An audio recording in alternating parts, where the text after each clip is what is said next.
12 মাসে 12 ফল যদি খাও ঠিক মতো তোমার শরীর সাথে কখনো ভাঙবে না, ভালো থাকবা, সুস্থ থাকবা চিরদিন।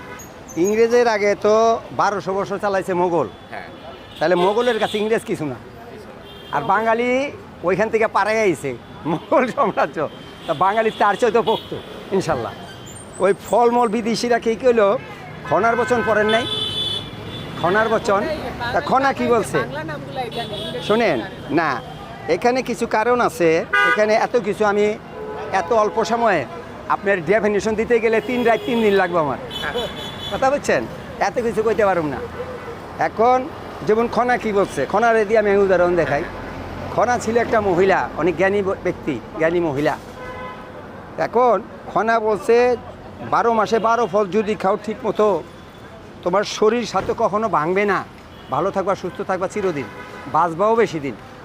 বেশি খাইবেন বেশি মরবেন, বুঝছেন? যেমন আমি তেমন একটা ভাত বুত বেশি খাই না, আমি খুব কমই ভাত খাই, আবি যাবি খাই বেশি।